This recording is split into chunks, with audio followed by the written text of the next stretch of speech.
toe gaan. Staan nog nie so dat ons sit op die plan maak. Ek bedoel, dit is seker julle wil nie.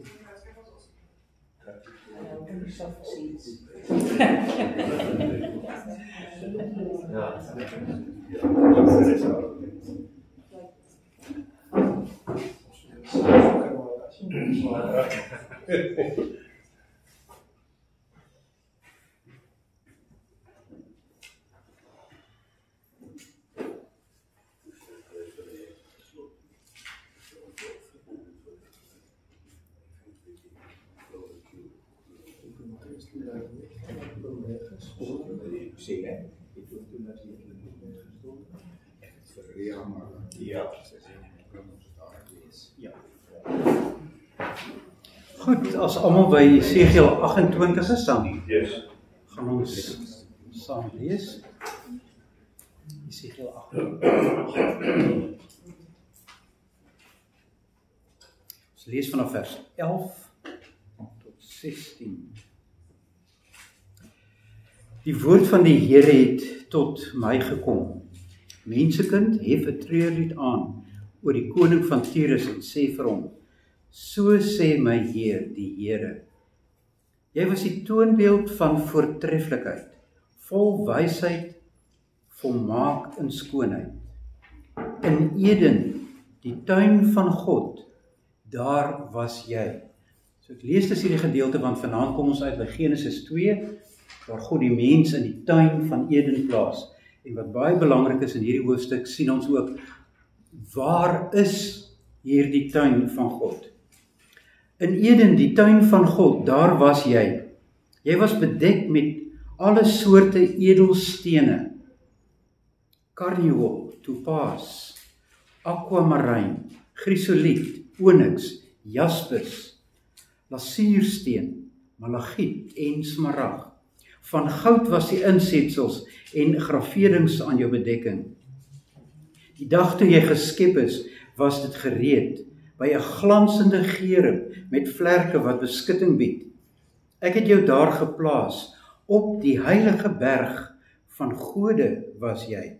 Tussen klippe van vuur het jy rondgestap.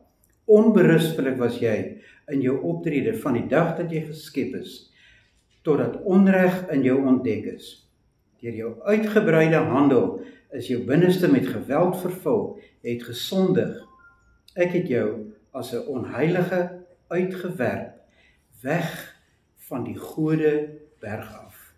'n Gerub met vlerke wat beskut, het jou tussen die klippe van vuur uit verdryf.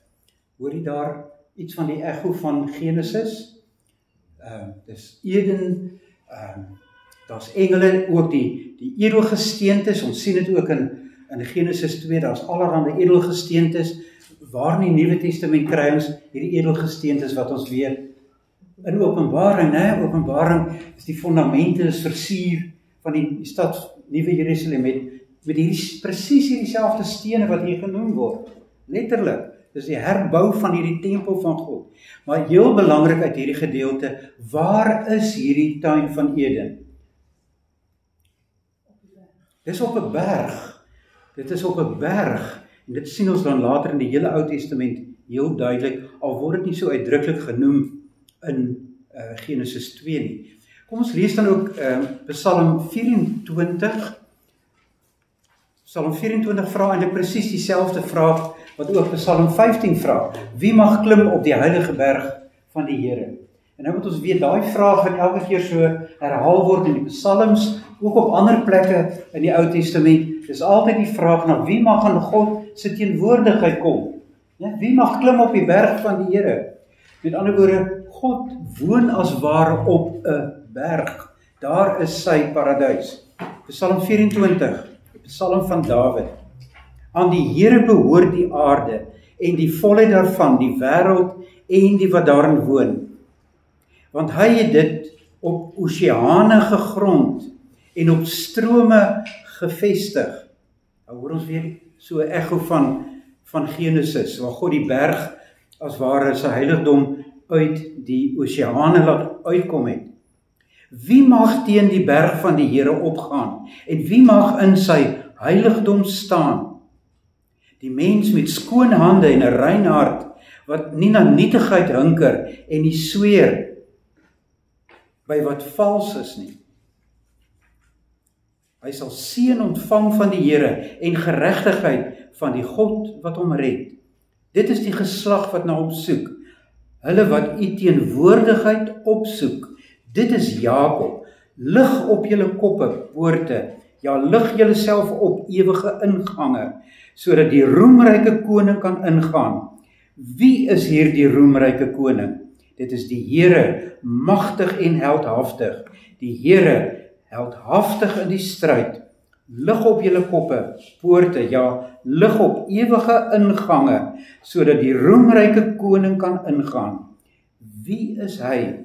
Hierdie roemryke koning, die Here, heerser oor alle magte. Hy is die roemryke koning. En dan uit die heel laaste hoofstuk van die Bybel, Openbaring 22, soos wat ons al vroeër gesien het, die begin en die einde van die Bybel sluit geweldig sterk op mekaar aan, of by mekaar aan, en hier sien ons dan ook in Openbaring, waar in Openbaring 21 eintlik die beeld van 'n stad word daar, dis nie in stryd daarmee nie, maar 'n ander aspek van hierdie stad gegee, en word hierdie stad dan voorgestel as 'n tuin. Met ander woorde, dit wat ons dan ook in Genesis 2 kry. Jy gaan onmiddellik die vergelykings dan ook duidelik sien. Toe het die engel my 'n rivier met die water van die lewe gewys. Dit was helder soos kristal en het gestroom uit die troon van God en die Lam. In die middel met die hoofstraat aan die een kant en die rivier aan die ander kant, staan die boom van die lewe, wat 12 keer vrugte dra. Elke maand dra dit vrug. En die blare van die boom bring genesing vir die nasies. Daar sal geen vloek meer wees nie. Die troon van God en die Lam sal in die stad wees, en sy diensknegte sal hom dien. Hulle sal sy aangesig sien, en sy naam is op hulle voorkoppe. Daar sal ook nie meer nag wees nie. Sien, soos wat daar nie 'n see meer is nie, wat ons lees in Openbaring 21, lees ons hier sal daar ook nou nie meer 'n nag wees nie. Met ander woorde, alles wat skei, verdwyn. Daar is nie meer onderskeid tussen nag en dag nie. Die behoefte aan die lig van 'n lam en die lig van die son sal nie meer bestaan nie. Waarom? Omdat die Here God hulle sal verlig, en hulle vir ewig en ewig, en hulle vir ewig en ewig as konings sal heers. So daar gaan dan vervulling wat die Here vir Adam en Eva van die begin gegee het. En dit is, heers oor my skepping, wees konings en koninginne. Hier gaan dit in vervulling. Hulle heers vir altyd oor God se skepping. Dis waarmee die Bybel eindig. Goed, ons gaan nou nog so 'n klein bietjie daaroor praat. Sal ek net voorgaan in gebed. Here, wie is U? U is die koning, magtig. U is die een wat heers oor U vyande en U teestanders. U is die een wat magtig is in die stryd. En daarom moet die poorte oopmaak van U stad, sodat U daarin kan wees. Sodat U by U mense kan kom woon, sodat daar geregtigheid kan heers oor die hele aarde. Here, wil U gee dat ons ook so met U woord vanaand weer besig sal wees, en U met ons, dat ons opnuut mag ontdek die wonder dat U 'n God is wat die Immanuel God is, God met ons, God by die mens, en dat U 'n behaag het in mense op 'n manier wat ons verstand te bowe gaan. Bring ons in verwondering, Here. Dit bid ons in Jesus se naam. Amen. Goed mense, as ek net kort kommentaar net weer kan gee, dis oor die 3 gedeeltes wat ons gelees het uit Jesegiel 28, sien ons dus dat Eden is eintlik dus 'n tuin wat op die kruin van 'n berg gebou is.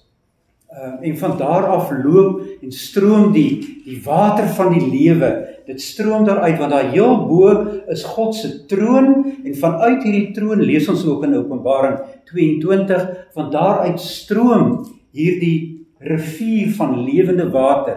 En langs hierdie stroom is daar 'n heel belangrike boom. En watter boom is dit nou weer? Die boom van die lewe. Hoor u daar iets van Psalm 1? Kan jy nog onthou? Waaroor gaan Psalm 1? Ja, wie is dit wat geplant is langs die? Dis die regverdige. Hy wat in God se teenwoordigheid met ander woorde mag kom. Dis die regverdige. Nie die sondelose nie, maar die een wat nie nietigheid soek nie, wat sy hulp in die Here gaan soek, wat roem in God se krag. Dis die regverdige. En nou kom die Psalmboek en wys ook hoe hy lewe langs hierdie stroom wat vrugte gee die hele tyd en van waaruit daar vir hom genesing is. Psalm 24 vra dus die vraag wat die hele Ou Testament vra na Genesis 3. Want wat gebeur in Genesis 3? Gebeur iets verskriklik. Dan moet die mens afgaan van hierdie heilige berg van God. Adam en Eva gaan uit hierdie tuin uit. Hulle in Engels descend, hulle sak neer. Die aanbidding van God is altyd om op te gaan na hom toe. Dink maar aan baie van die psalms hier rondom Psalm 122 en verder. Is psalms wat sing oor die aanbidder wat opgaan na Jerusalem. Hy gaan altyd op na Jerusalem, want wat is daar op 'n berg op 'n heuwel in Jerusalem? Daar's die tempel. Daar is God teenwoordig. En die hele tyd word die vraag gevra, maar wie mag nou op hierdie berg gaan? Wie mag weer in God se teenwoordigheid kom? Dis die vraag wat die Ou Testament bly vra, maar ook 'n antwoord dan opgee deur die hele geskiedenis van die Ou Testament. Verskillende maniere. Ons gaan dit by Genesis 3 ook nog weer aan die orde stel, maar dit is belangrik om nou ook al reeds te sien dat wat gebeur in Genesis 3 is nie net dat Adam en Eva weggestuur word uit hierdie heiligdom, af van die berg af, waar God in sy heiligheid teenwoordig is nie. Daar word vir hierdie wegstuur uit God se teenwoordigheid ook 'n heel belangrike woord later gebruik, veral deur die profete, wanneer die volk nie meer in God se teenwoordigheid in sy tempel mag wees nie. Kan enige iemand al dink, dis dalk 'n bietjie ja, die ballingskap. Die ballingskap motief is dieselfde motief wat 'n mens eintlik dus in Genesis 3 al kry. Dit is die mens wat uit God se heiligdom, uit God se teenwoordigheid moet uitgaan, en dis tipies dan, dit gaan in sy ergste vorm dan later, in 586 voor Christus, wanneer die volk van God in ballingskap ingestuur word, weg uit die heilige land uit. Dit was die verskriklike, dis uiteindelik ek wou gesê die hoogtepunt, maar dis die dieptepunt van die mens, wat uit God se teenwoordigheid uit die tuin uit weggestuur moet word, is uiteindelik die ballingskap. So dit wat met Adam en Eva gebeur, is eintlik die begin van die ballingskap. Die mens weg uit God se teenwoordigheid, in hierdie pragtige tuin, hierdie idilliese teenwoordigheid, waar daar net van lewe eers gepraat is. In daai tuin, alles in daai tuin het gepraat van lewe. Dit was 'n simbool van lewe, plante groei, diere wat lewe in massas, en die water en die rykdom met al hierdie hierdie gesteentes en goud. Dit is die gebied waaraf goud voorgekom het. Daarom dat die nuwe Jerusalem ook later strate van goud het. Want dit was tipies Eden. Nou, dit alles mense, so bietjie uit 'n opsomming van Esegiel 28, Psalm 24 en Openbaring 22, net dat ons hierdie groot prentjie kan sien. Maar as julle vir my die toestemming gaan gee, wil ek graag, want ons kon nie verlede keer by alles uitkom wat ons, of wat ek in elk geval voorberei het nie. Ek wil graag dat ons net gou vinnig terug gaan na Genesis 1 toe. En saam met u 'n bietjie nadink oor uiteindelik die belangrikste vraag wat ons moet beantwoord wanneer ons enige teks in die Bybel lees. Wat is volgens u die belangrikste vraag wat ons moet vra nadat ons watter Bybelteks ook al gelees het? Konteks. Ja, dit is in die konteks, maar die vraag is uiteindelik, wat sê hierdie teks vir my oor God? Hoe leer ek God ken? Want die skrif is in die eerste plek, en om dit nou heel formeel te stel, Gods openbaring. So word die teologiestudente geleer op kweekskool, by die teologiese skool. Die Bybel is 'n boek van Gods openbaring. Natuurlik leer ons ook baie ander dinge, maar in die eerste plek leer ons God ken. En dan nou heel belangrik, ons het nou so 'n bietjie gekyk na Genesis 1 verlede keer. Wat het u geleer van God uit Genesis 1? Uit die manier hoe hy skep, die manier hoe hy met mense omgaan, ensovoorts. Wat het u van hom geleer? Ekskuus tog? Hy rus. Ja, iets pragtigs, heel aan die einde, né, met die 7de dag, dat ons mag in God se rus ingaan, want God rus. God is nie in oorlog met allerlei ander gode nie, soos wat dit by die heidene is nie. God kom eenvoudig in sy skepping in en hy rus in sy skepping. En daarom mense, enige ateïs wat vra maar, waar is God? Ek sien hom nie. Vra eintlik die verkeerdste vraag. Want as daar een iemand is wat teenwoordig is in die skepping, dan is dit God. En dit wil die Sabbat rus eintlik vir ons sê. God het in sy skepping ingekom en hy laat hom nie sommer uitdryf nie. Dis nie God wat van plek verskuif in Genesis 3 nie. God het nie uit die paradys uitgegaan nie. Waar lê die probleem? By wie lê die probleem?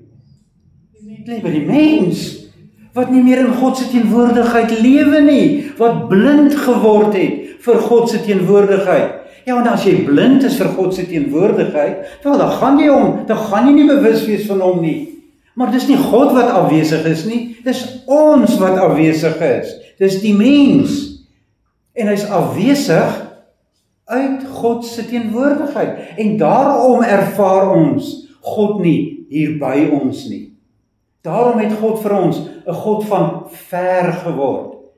Maar as daar een ding is wat duidelik is uit Genesis 1, is dat God is nie ver weg nie. Ek het op my lysie van goed wat ek geleer het uit Genesis 1, dit heel bo aangesit. Die Here is nie ver weg nie. Dit is vir my waarskynlik die kernboodskap van Genesis 1. In hierdie skepping wat God gemaak het, waar ons kan lewe saam met hom, is hy nie ver weg nie. En dit is so belangrik om dit te beklemtoon, mense. Wat was die kernvraag? Ons het dit ook behandel by die Hebreër Bybelstudie. Wat was die kernvraag wat Martin Luther en die mense van sy geslag gevra het? Hulle het 'n vraag gevra, waar kan ek iets kry?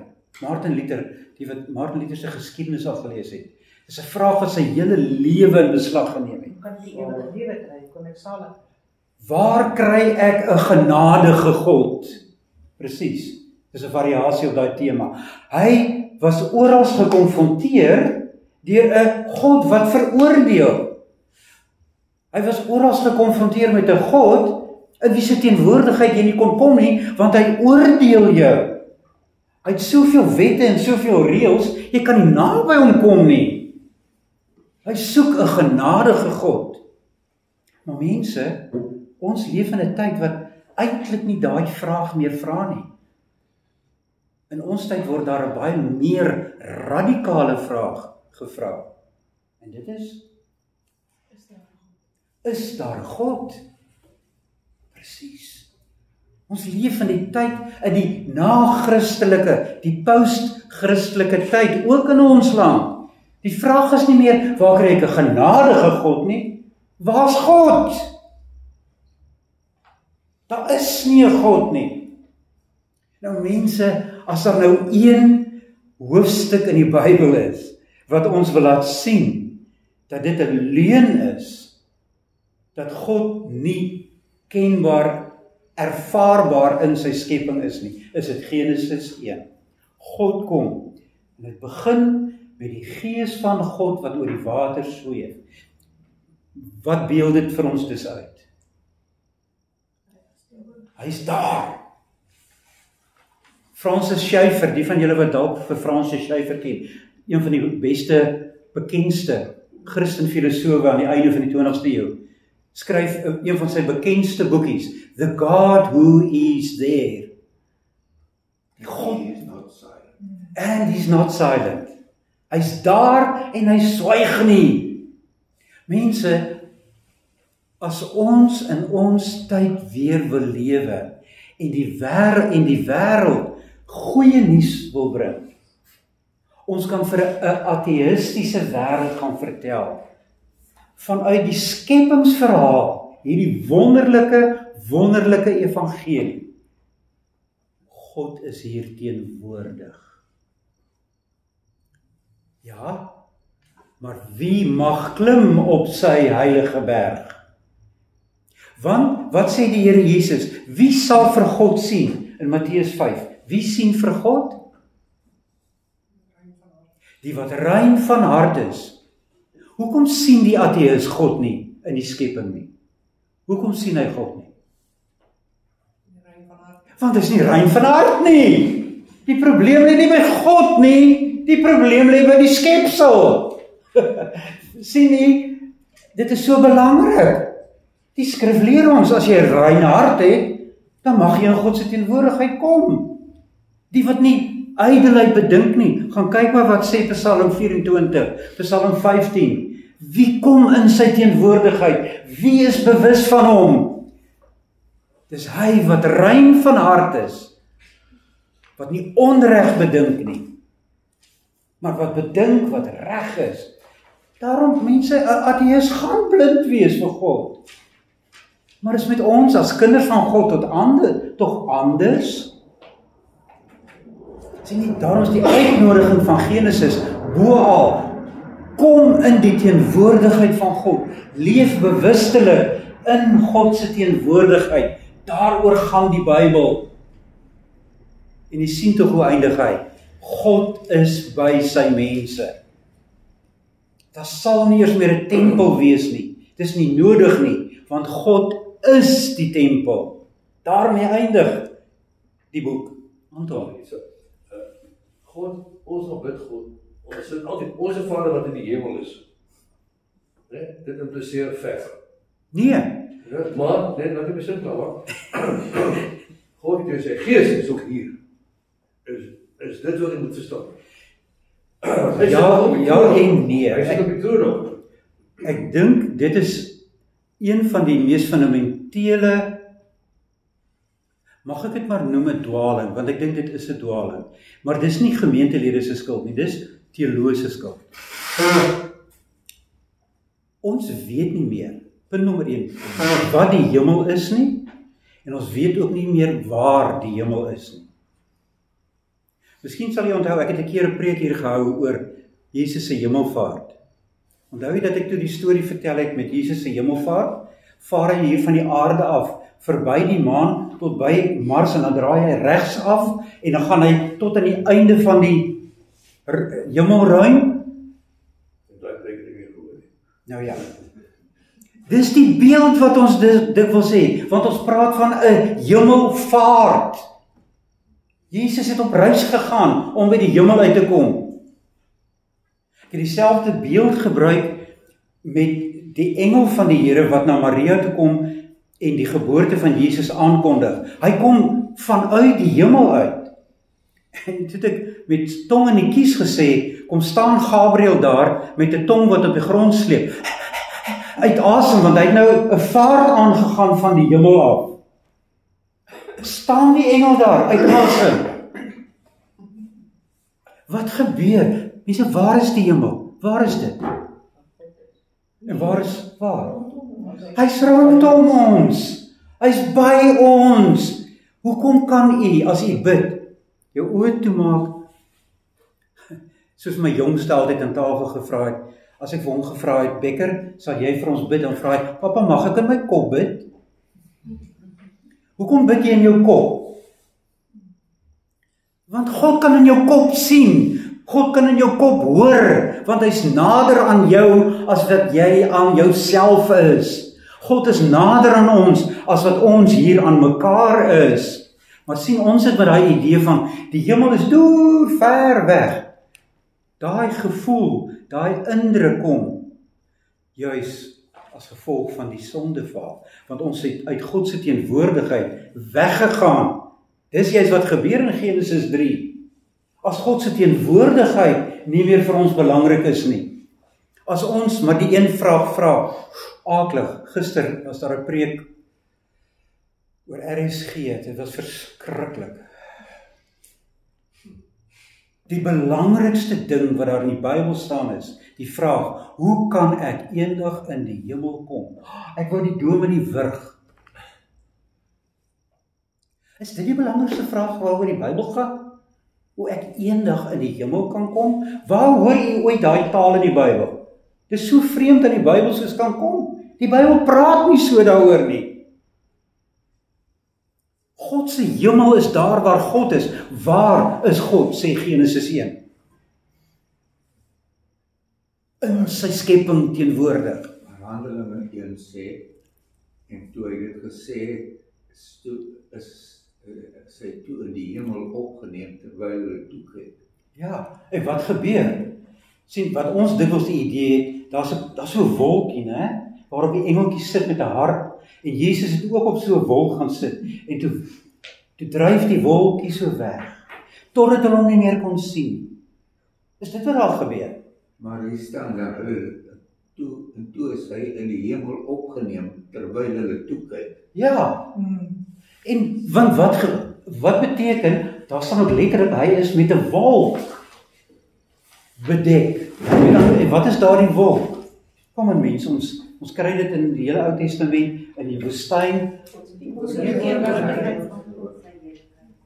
Dis die wolk van God se heerlikheid, van sy teenwoordigheid. Hier staan die disippels en kyk, en wat gebeur hier voor hulle oë? Iets soortgelyk wat gebeur het op die berg van verheerliking.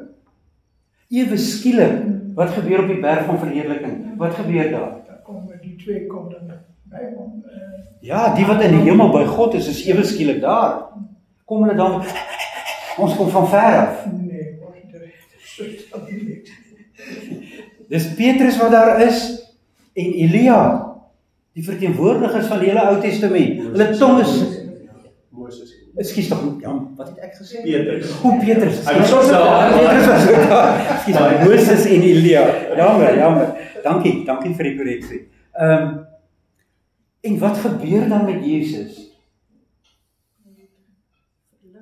Ja, en dit is baie belangrik, daar skyn nie op 'n lig op hom nie, maar daar skyn 'n lig uit hom uit. Met ander woorde, sy hemelse heerlikheid word daar voor hulle sigbaar. Dis sy hemelse heerlikheid. Ag, dit is so wonderlik. Wat sê Petrus dan? Twee tenten. Hier moet ons bly. Hier moet 'n mens bly. Ja, dis nou die plek om te wees. Hier is ons weer in God se teenwoordigheid. Hier moet ons tente opslaan. Hy's 'n regte Jood. Nee, 'n Hebreër, hy dink daaraan. God se teenwoordigheid ken. Hy onthou nog die tabernakel en die tempel. En wat gebeur? Dan sê Jesus nee. Dan moet nog eers toe iets verskrikliks gebeur. Jesus moet nog eers aan die kruis gaan sterf. Dan wordt het donker. Presies. Hy moes eers deur die dal van doodskade weer gaan. Maar wat gebeur dus nou in die begin van Handelinge, terwyl hulle, hier kyk hulle weer na Jesus, en voor hulle oë word hy in die hemel opgeneem en hy verdwyn uit hulle sigveld. Iets anders as wat op die berg gebeur het. Op die berg het Jesus nie verdwyn nie. Die hemelse skynsel het verdwyn, maar Jesus was nog steeds daar. Maar nou, omdat Jesus met sy mensheid in God se hemeltroon opgeneem word, want wat gaan maak hy daar? Hy gaan berei vir ons plek voor. Hy is die eerste mens, soos Hebreërs sê, hy is die leidsman en die volleinder van ons geloof. Wat beteken daai leidsman? Hy is die een wat eerste gaan, hy is die een wat voorgaan. Jesus is die eerste mens wat so in God se hemeltroon kamer weer opgeneem word. Dis wat daar gebeur. En daarom verdwyn hy in hierdie wolk van heerlikheid. Beteken dit Jesus is ver weg? Nee, want op Pinksterdag stort hy sommer so sy gees uit. Die gees wat van Christus kom. God is daar teenwoordig en dit word sigbaar deur rukwind, is altyd teken van God se teenwoordigheid. Dit wat op die Sinaiberg ook gebeur het, rukwind, vuurtonge wat afkom, rook, die hemel kom as ware aarde toe, reg soos wat hy sê, met die gees wat dan in ons kom woon. Maar is nie omdat die hemel ver weg is nie. Die hemel is naby. Mag ek dit so klein bietjie oneerbiedig stel? Die Heilige Gees kom ook nie uit asem op aarde aan, op Pinksterdag, asof hy van ver af gekom het nie. Hy kom met die heerlikheid, met sy teenwoordigheid. En mense, dit wat gebeur met Jakob by Bethel, is eintlik wat met ons vandag moet gebeur. Jakob slaap, hy kry 'n visioen. Die visioen, ons het al hier ook daarna verwys. Die leer van die hemel na die aarde, daar's duidelik hierdie verbintenis. En dan word Jakob wakker onder hierdie diep indruk, maar die hemel is ver weg, want dit is 'n lang leer.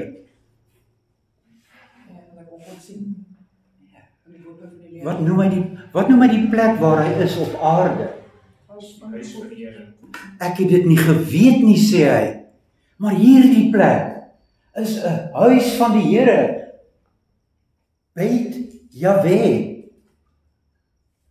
Dis 'n huis van God. Hier waar hy nou teenwoordig is. Hy dink God is ver weg. Want sy broer Esau is kwaad, sy broer wil hom doodmaak. So, hy is nie die enigste een wat so dink nie. Dit is iets wat ons moet oorkom, hierdie gedagte dat God is ver weg. Dis ons wat ver weg is. As ek dit nou maar weer so mag stel. Dis ons wat uit sy teenwoordigheid weggestuur is, maar dis die wonder van die evangelie. In Christus kom God weer so naby aan ons. Hy word mens. Dis hoe naby God aan ons kom. Hy kom letterlik in ons vel in. En wat kom maak hy dan? Hy kom maak ons een met hom. En deurdat ons een is met Christus, die belangrikste uitdrukking wat Paulus ooit gebruik, ons is en Christo, ons is in Christus. Deurdat ons in Christus is, kom ons in die teenwoordigheid van God, want Christus is die Seun van God. Hy lewe uit die lewe van die drie-enige God. En daarin deel ons, deurdat ons deel in die mensheid van Jesus. Ons deel in die mensheid van die Seun van God. Daarom leef ons uit God uit. Onthou weer die woorde wat ek ook by die Hebreër Bybelstudie gebruik het. Ons skrik soms as ons dit hoor, maar gaan dink baie mooi daaroor. Die woorde van Athanasius, een van die grootste kerkvaders, wat wanneer hy sy dinboek, die mense is nie so 110 bladsytjies, as jy dit ooit wil lees, is aangrypend, oor the incarnation, die menswording van die Seun van God. dan skryf hy in die boekie so mooi, hy sê, die Seun van God het mens geword, sodat die mens God kan word. Wat bedoel hy daarby? Jesus, deur sy menswording, trek ons na God toe, dat ons in daardie wolk van heerlikheid lewe. Dink byvoorbeeld op die beeld van Openbaring 21, daar is nie meer 'n tempel waar ons ingaan nie. Waarin gaan ons? In God in. Nou mense, verduidelik dit vir my, ek kan nie. Maar dit beteken nie dat ons daardie werklikheid nie op ons moet laat inwerk nie. Ons gaan leef in daardie wolk van heerlikheid, want daai wolk van heerlikheid met die nuwe skepping, met die nuwe hemel en die nuwe aarde, kom daai wolk van heerlikheid oor ons. En ons leef in daardie wolk, soos wat Jesus nou reeds daar is. Dis die evangelie. En dit is die laaste rus, waarvan juis die Hebreërboek ook praat. Daar bly 'n sabbatsrus vir ons oor. En wat is daardie sabbatsrus? Dis om in hierdie rus in te gaan van Jesus, wat by sy Vader gaan rus. Dan gaan die mens finaal in God se rus in. Maar die uitnodiging is nou reeds deur Jesus. Almal wat vermoeid en belas is, kom na my toe, en ek sal vir julle rus gee. Jesus gee die rus in en by God. As ons nie by alles vanaand uitkom nie, is dit weer Anton se skuld, want hy het hierdie vraag gevra. En toe het ek afgedwaal. Maar jy hoef geen WhatsApp met verskonings te Maak dit so klein met die sin, mense. Ons moet sien wat hier belangrik is in Genesis, dit gaan hier oor God wat in sy skepping teenwoordig is. God en sy hemel is nie ver weg nie. Maar ons moet toch seker dat as dit die eenheid beskil. Natuurlijk. Die eenheid is 'n konsep wat moeilik is om te bevat as jy dit vir 'n ateïst moet verduidelik. Natuurlijk. Daai van die Gees is mos in ons. Is in ons. En ja, op die troon. Maar hy is ook op die troon. Ja. Ekskuus. Dit ek doen eers. Goed. Wat leer ons nog van God? Ek het nou probeer beklemtoon ons leer dat hy naby is. God is in sy skepping. Sy hemel is nie ergens ver weg nie. Hy's hier by ons. Dit word selfs, dink net in Israel, word dit sigbaar deurdat die gesalfde van God op die troon sit in Jerusalem. Dawid, die gesalfde van God, waaroor die Psalm so pragtig sing.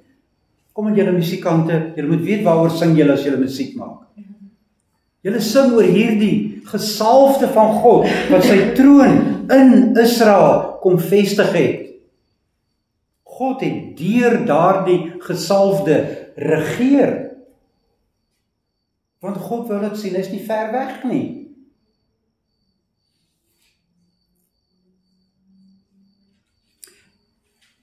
Die tweede ding wat ek neergeskryf het, want julle antwoord nie, so ek gaan nou maar verder.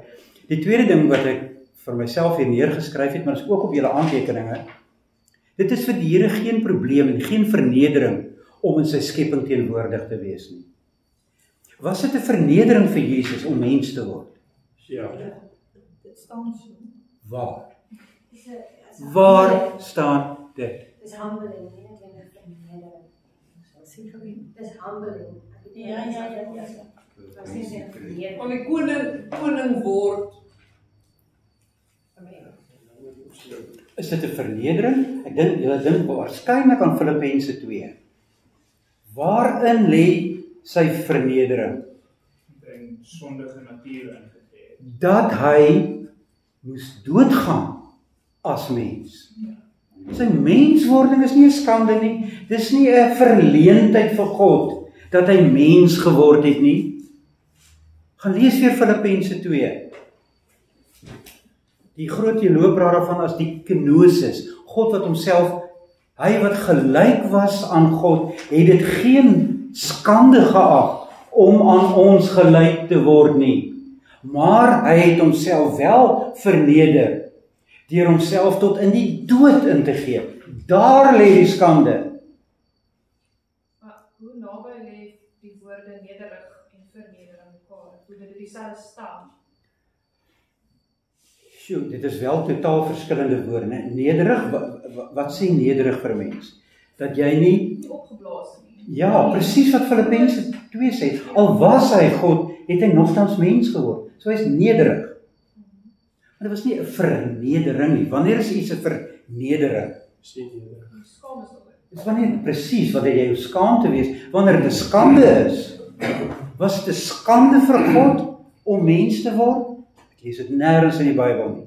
Hier staan in Filippense 2, hy het homself verneder. Die gedachte van 'n slaaf aan te neem en aan mense gelyk te word. So die woord verneder is inderdaad in die raamwerk, né, van God wat 'n eenvoudige skepsel word. Tog. Ek moet alles debatteer nie. Nee, dis reg. Ons sit nou maar net weer daar.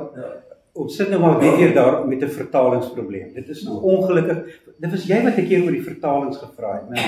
Dit is nou een van daai plekke waar die teoloog wat die vertaling doen, gaan daarvan uit dat die seun van God wat mens word verneder. Dit gaan daaroor dat hy 'n geweldige posisie as God hom nie so toeëien dat hy daaraan vasklou nie, maar hy's bereid om mens te word en as mens die dood in te gaan. Vir die van julle wat ouer is, wat nog uit Nederland uitkom en dalk die Nederlandse Nuwe Testament musiek ken, daar was 'n baie bekende Nuwe Testament professor wat baie kommentare geskryf het, ook een oor Filippense, professor S. Grydanus. Sekel. Hy was 'n Fries. Sekel Grydanus. Sekel Grydanus het sy proefskrif geskryf juis oor daardie teks Filippense 2. En het juis in sy proefskrif aangedui. En dis waar ek dit nou maar geleer het by Grydanus.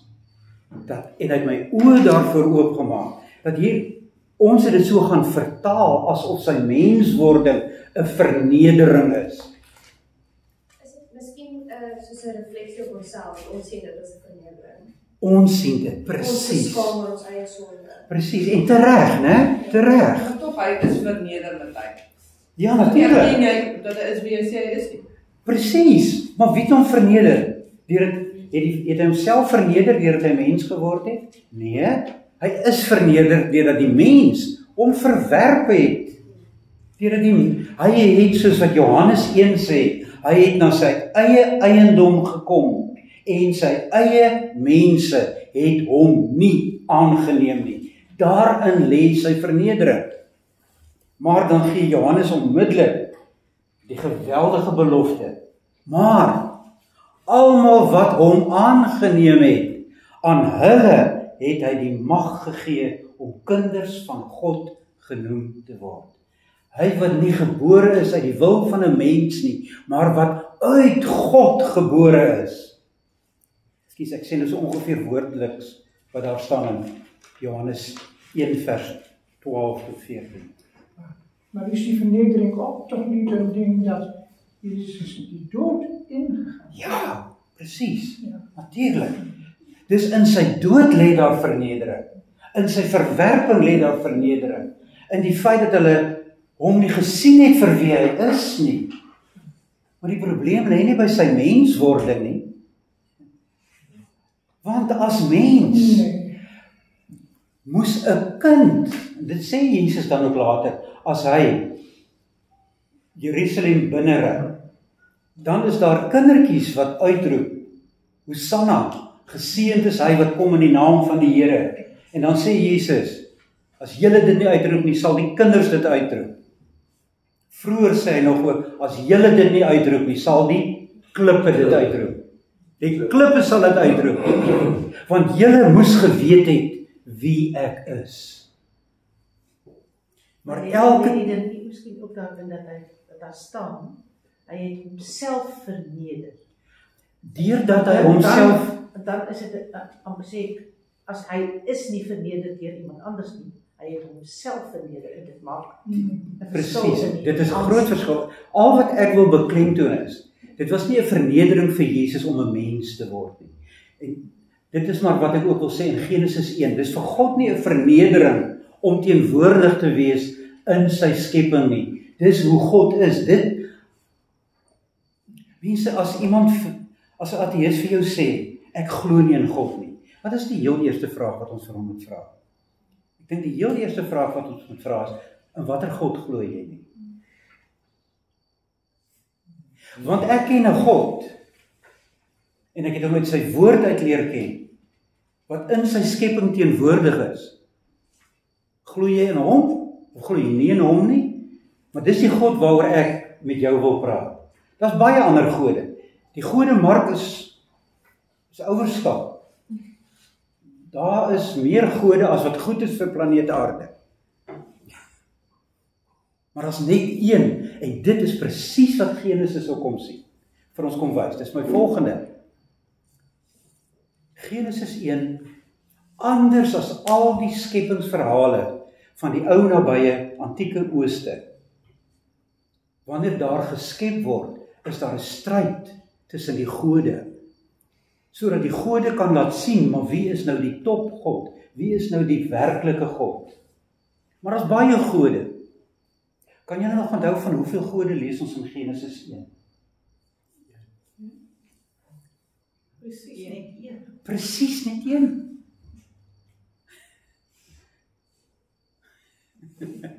Want daar is geen ander nie.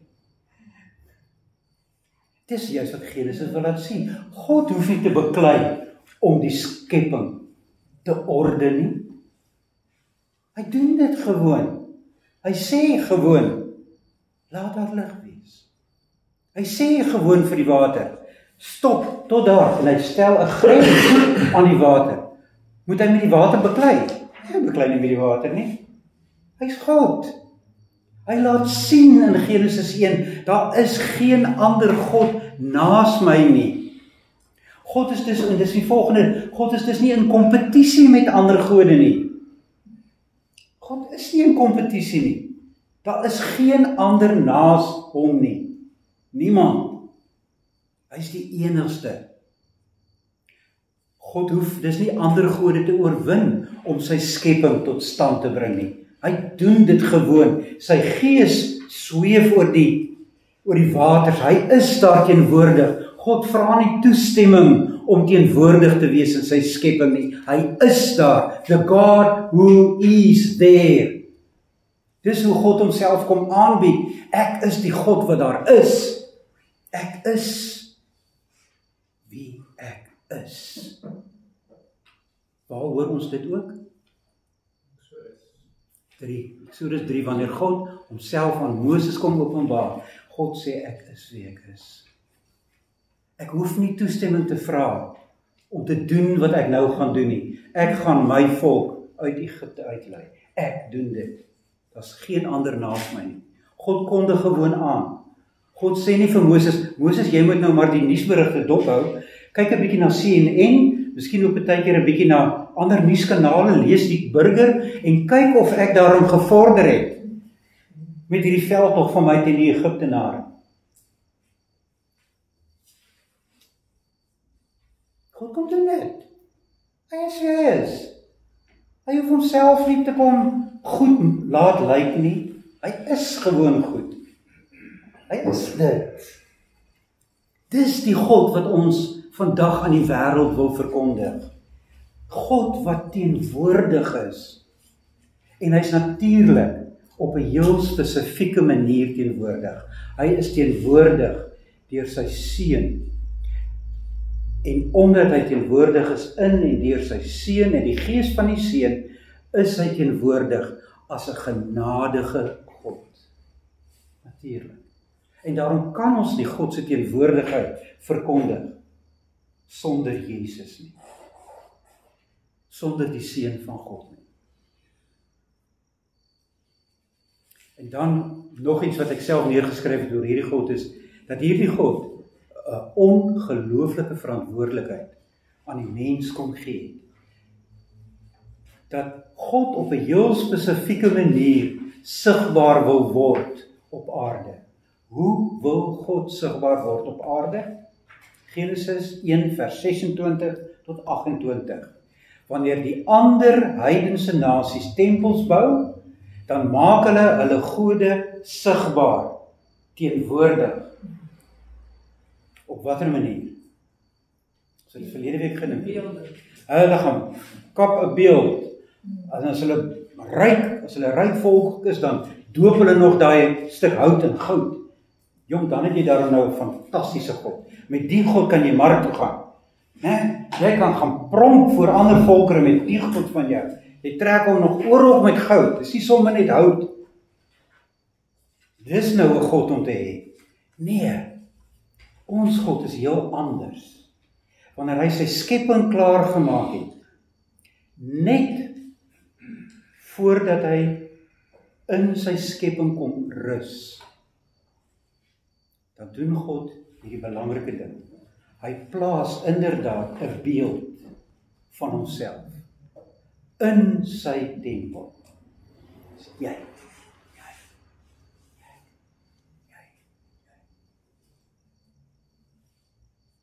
Jy is beeld van God. Jy moet sigbaar laat word dat God teenwoordig is. Daarom wees soos God. Waar kry Athanasius sy teologie as hy sê die seun van God het mens geword sodat ons weer God kan word? Hoekom het die seun van God mens geword sodat ons weer beeld van God kan wees, naby aan God kan wees. Weer beeld van God. En dis wat hy bedoel as hy sê, sodat ons weer God kan wees, sodat ons weer vir God sigbaar kan maak op aarde. As mense na jou kyk, na jou lewenstyl, na jou teenwoordigheid, in God se teenwoordigheid, dan moet mense sê, werklik, God is hier teenwoordig. Mense, 1 Korintiërs 12. 1 Korintiërs 12. Ek dink is 1 Korintiërs 12. As jy miskien so lank na Korintiërs kan blaai.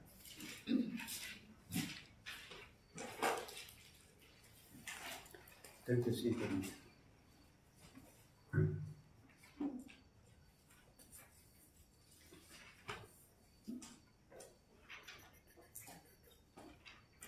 (14) 1 Korintiërs 14, jammer.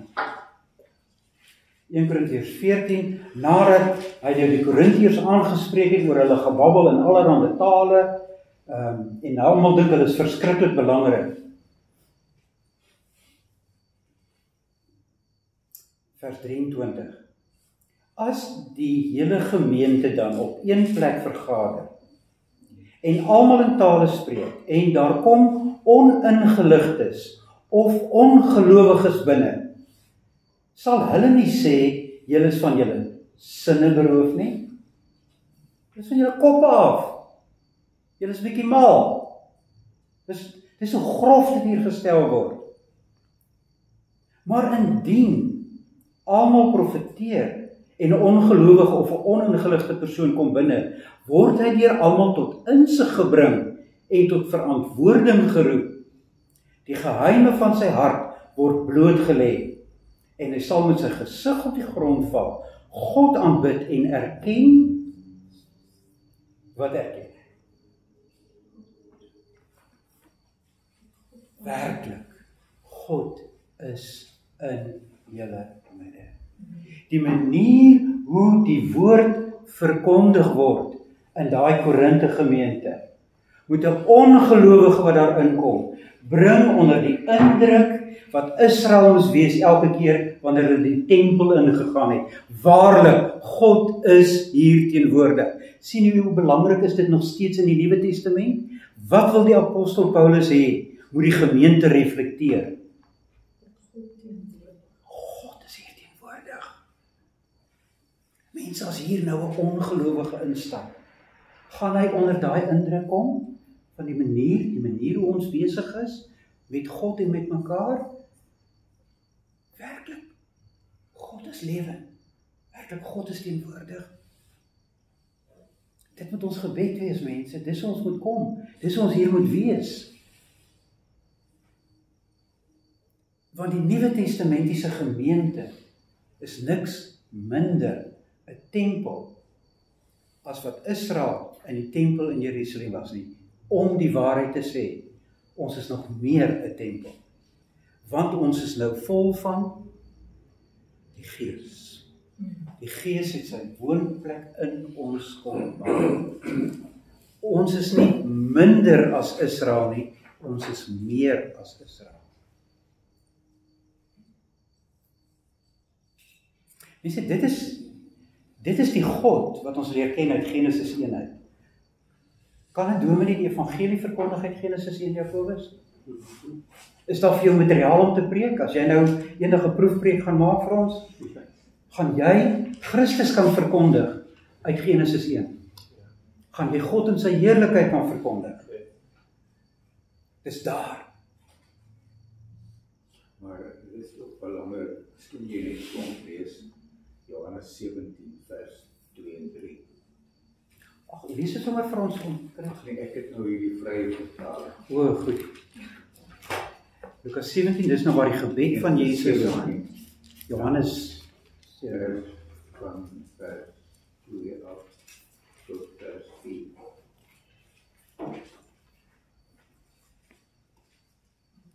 Vanaf vers 4. Nee, vers 2 tot vers 4. Goed. Verheerlik die Seun sodat die Seun u kan verheerlik, net soos u aan hom gesag oor die hele mensdom gegee het, sodat hy aan elkeen wat u aan hom gegee het, die ewige lewe kan gee. En dit is die ewige lewe, dat hulle u ken, die enigste ware God, en ook hom wat u gestuur het, Jesus Christus. Ek het u op aarde verheerlik, deur die werk te voltooi wat u aan my gegee het. Ons weet dit wat Jesus kom doen. Hy het vir ons God kom bekend. Dit was sy sending, sy missie. En daarom kan ons ook God ken. Hy sê vir sy disippels, as hulle hom vra, nou maak teen ons die Vader is vir ons genoeg. Sê, kyk na my, soveel jaar by julle. As jy my gesien, jy die Vader gesien. Ja. En dit is die genade van God, dat ons deur Jesus Christus kan sien hoe God is en wie hy is. Dit was sy sending. Hy het nie gekom om mense te red nie. Hy het gekom om God bekend te maak. En hoe sien hulle God in Jesus? Moes hulle agter die mens 'n godheid gesien het? Moes hulle iets anders gesien het as die man van Nasaret? As hulle Jesus sien, dan sien hulle God. Die beeld van God. Daarom sal Paulus dan ook later inderdaad, dink maar aan Kolossense 1, 2 Korintiërs 3, Jesus is die beeld van God. Hy in sy mensheid het God bekend gemaak. As julle my gesien het, het julle die Vader gesien. Dis aangrypend, mense, wat Jesus daar sê. Dis in sy menslike vorm dat God sigbaar word. Want Jesus in sy volkome gehoorsaamheid aan die Vader is weer wat die mens moes wees. Beeld van God. Omdat dit dus ook herstel word. So dis nie net dat hy gekom het dat ons dit moes sien nie. Die mense van daai tyd het dit fisies letterlik gesien het nie. Maar dan moes ook die versoening gebeur. Presies. En dit is nie net sien nie. Nee, natuurlik. Meer moes gebeur. Natuurlik. Al beklemtoning wat ek probeer maak is dis in sy mensheid. Ook daai mens wat uiteindelik aan die kruis sterf. Daai mens wat opvaar na die hemel. Ja. Daai mens wat opstaan uit die dood. Daai mens wat mense se voete was. Presies. Daai een, as julle my daar sien terwyl ek voete was, moet julle kan uitroep, halleluja, ek sien God. Dit is Reinhold het so 'n paar sondae terug gepreek oor in Christus te wees.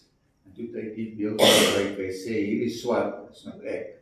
Maar as ek in Christus is, dan word ek toegevou met sy geregtigheid. Dan sien God my spieël. Al my swartheid en sondes is weg. Want hy sien my nou, bekleed met die geregtigheid van Christus. En daarom inderdaad, soos ek net nou genoem het, is een van die belangrikste uitdrukkings wat die apostel Paulus gebruik, is of om in Christus te wees, of deel aan Christus te hê, of Paulus sal by geleentheid sê, beklee julle met Christus. As allerhande uitdrukkings, dit is nie almal net in Christus nie, maar almal wil hierdie selfde gedagte oordra. Ons word in Christus gevind. Dit sê ook in Filippense 3, as hy sê, my grootste verlange is nie om te lewe met my eie geregtigheid, wat uit die wet uit is nie. Hy sê, ek was onder die fariseërs, die top fariseer, onder die volk van Israel, die top, ek is uit die geslag van Benjamin, beter kan jy nie, want dit is blou bloed. Hy sê, maar dit alles is drek vir een ding. Ek wil net een ding hê, en dit is om in Christus gevind te word. Nie met my geregtigheid wat uit die wet is nie, maar met sy geregtigheid wat uit die geloof is. Geloof in hom, in Christus. Maar hierdie gedagte dus van die mens as beeld van God is wesenlik belangrik, mense, dat ons dit goed verstaan en dat ons verstaan waartoe is ons geroep op planeet Aarde. En daarom moet ons regtig ophou om neerhalend oor 'n mens te praat.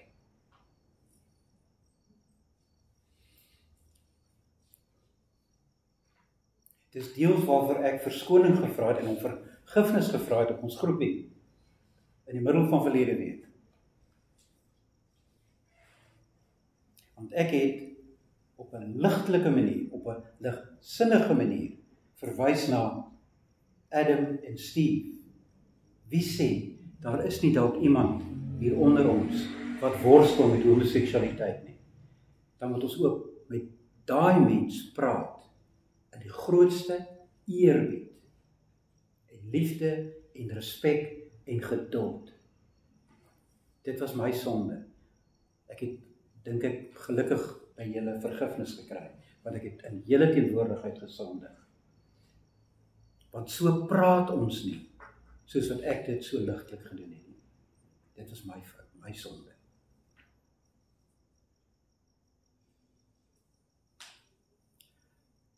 Goed, ek hoop dis ons leer, en ek gaan nou maar hier stop, want ons is klaar alweer na 8.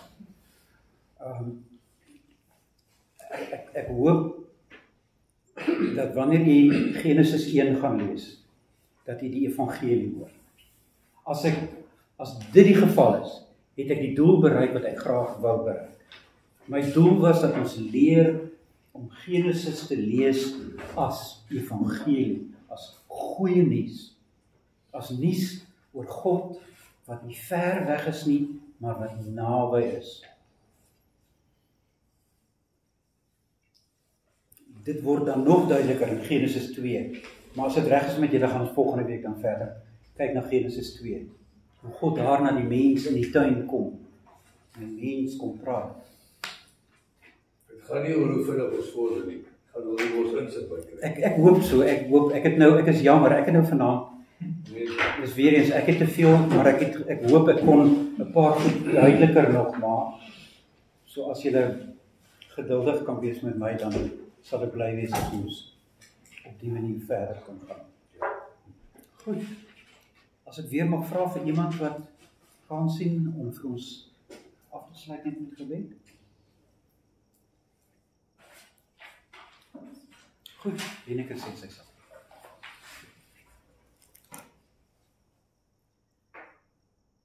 Almagtige, barmhartige, hemelse Vader, ons dank U, Here, dat ons weer met U woord mag sit en dat ons weer onder die indruk mag kom van hoe U by by ons is en met ons is en rondom ons is en op geen manier uit hierdie wêreld is nie.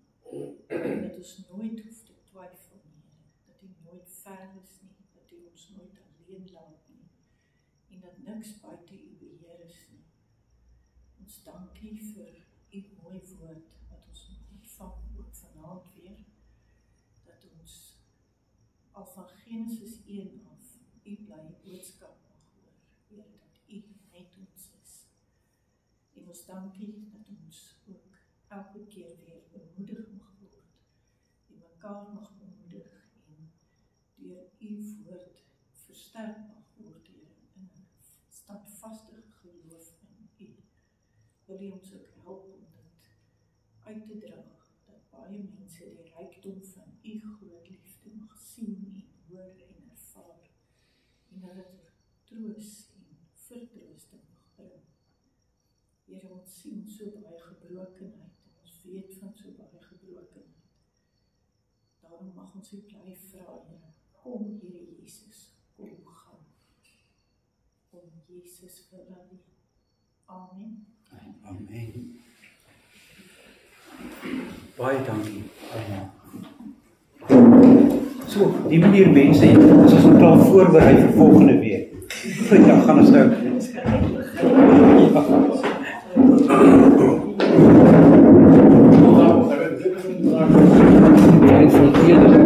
Van eerder, byvoorbeeld met die papier,